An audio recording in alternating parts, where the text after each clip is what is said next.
I mean, excuse me.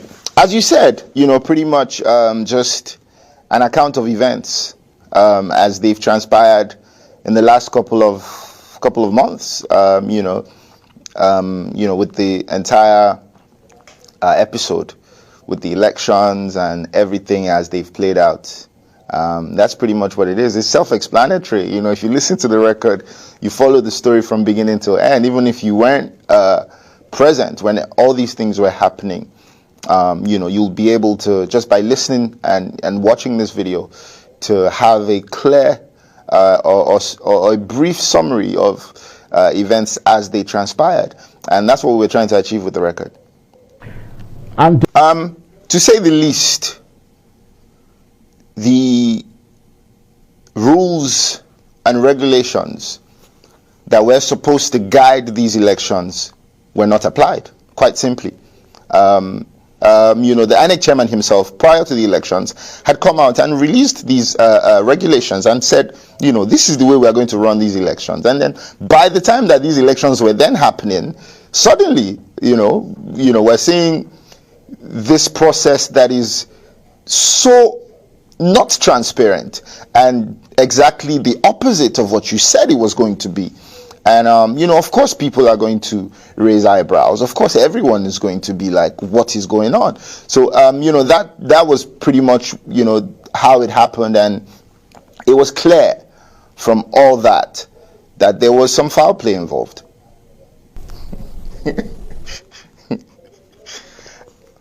I definitely do not. I definitely do not. Mine, as well as millions of other Nigerians who trooped out to vote on those days. And it's very sad. It's very sad.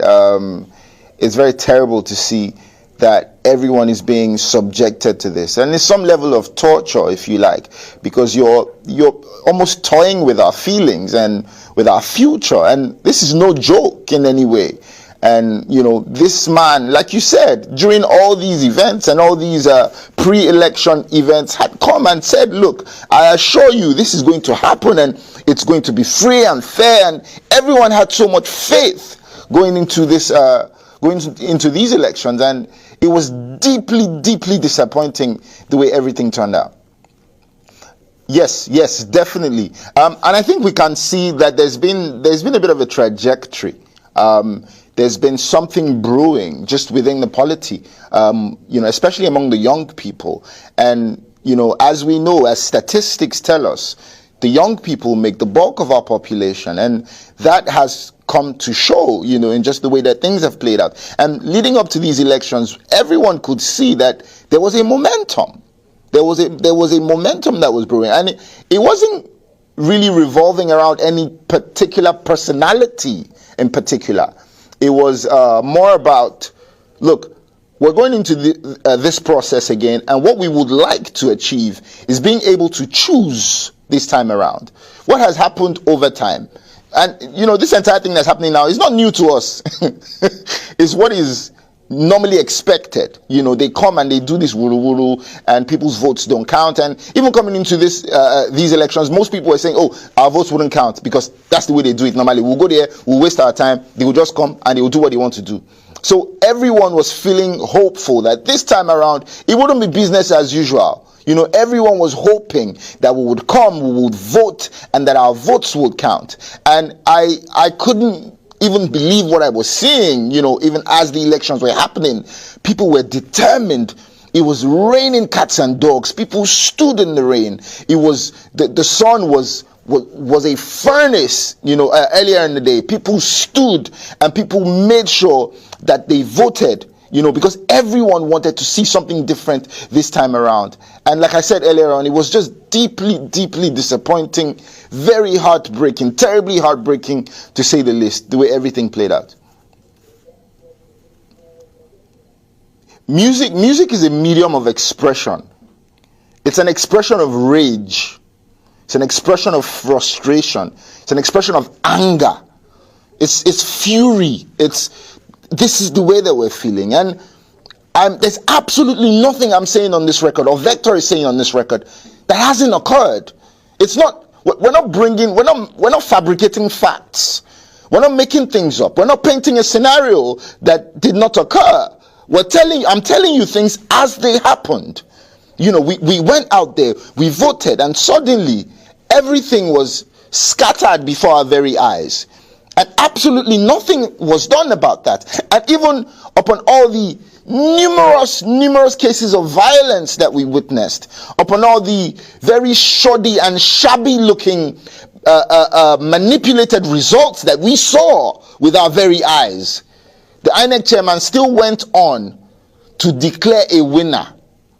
And as for the presidential election, as the presidential election is concerned, in the dead of the night, so I mean, it was all just a big mess. It was all a big mess. I'm a Yoruba speaker myself. I'm a Pidgin speaker myself. These are Nigerian languages. I always aim to stay as true to myself as possible in every way that I express my art, and that pretty much is what that was. I always express both in English and my native languages. With majority of my records, and majority of the song is in English anyway. So I think that's why everyone instantly resonated with it, because they can clearly understand what's happening in there, and even the parts that are in Yoruba, because you have context of the entire record, you can pretty much figure out what I'm saying, in those parts as well. Yeah, I feel very strongly about everything that happens around me. There's no way that I exist in such an environment and not speak about it. I'm deeply, deeply inspired by happenings around me. We make songs, like I said earlier, music is a mode of expression. We make songs about things that happen to us, things that we would want to see, or things that we imagine would happen. In this case, these are happenings that I'm witnessing on a daily basis, and I will always speak about these happenings. It didn't start today, it didn't start yesterday, and it will not stop. I will continue to speak about these happenings as much as they affect me and everyone around me. Really not. And I knew that was going to come up when you announced that I was doing this from London. I knew that was going to come up, but absolutely not. Absolutely not. Like I said earlier on, this is not the first time, it's not the second time, it's not the third time. I've released tons and tons of records that are very confrontational, similarly confrontational, and I was on ground. I'm always on ground when I release these records, and it's not to say that I'm running anywhere. Absolutely not. And, everyone knows where to find me if anyone wants to find me. But I have no reason to fear anything. And I always say this when people ask me, oh, how do you do these things, without any fear of consequences or whatever? And to me, it's the kind of life that we're living. And this is the same answer I always give. The kind of life that we're living already is one in which we're more or less fading away already. It's not a meaningful life, what we have in Nigeria as a country. It's absolutely not a meaningful life. And what's the worst that could happen? Is it death? I don't fear death. What possibly could happen? And I would rather go down fighting for a just cause. I would rather be remembered as someone that lived a life that was meaningful, rather than someone that, for example, was walking down the road and got run over by a downfall because he was driving recklessly, or someone that got a heart disease and could not save himself because there are no hospitals capable of saving him in Nigeria. So I'll prefer to go down in this type of way. Like I said, to me, it's a more meaningful life. I mean, it'll probably be a similar reaction, but at the end of the day, it would be too late, just like it was in the This Is Nigeria scenario. The song and video have already gone viral, like you said. The message, the message has been received.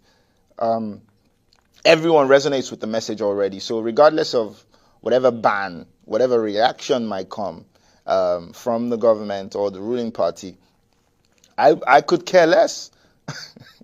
I could care less at this point. Right. I think we have to look beyond.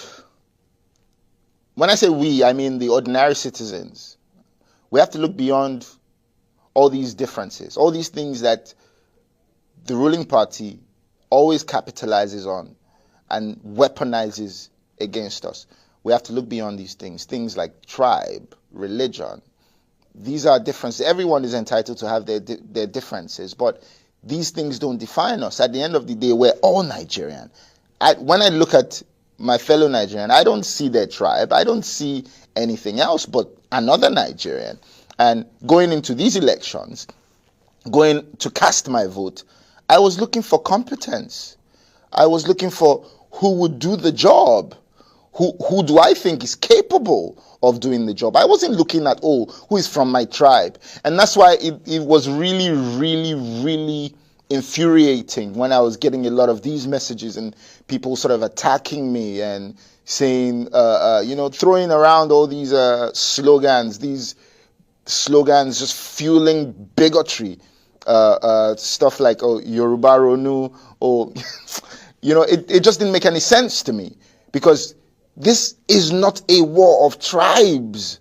This has absolutely nothing to do with your tribe or your religion. This is about competence. And with everything that we suffer as a country, with all the problems that we're facing, it is so sad that in 2023, so many people allowed that tribal sentiment to get to them. And they went to vote based on tribe. And man, it was just so sad to see. And like I said earlier on, the only way we can move past all this is to really, really overlook all these sentiments and just look at competence. Because if we do not have competent politicians, we will remain where we are as a country.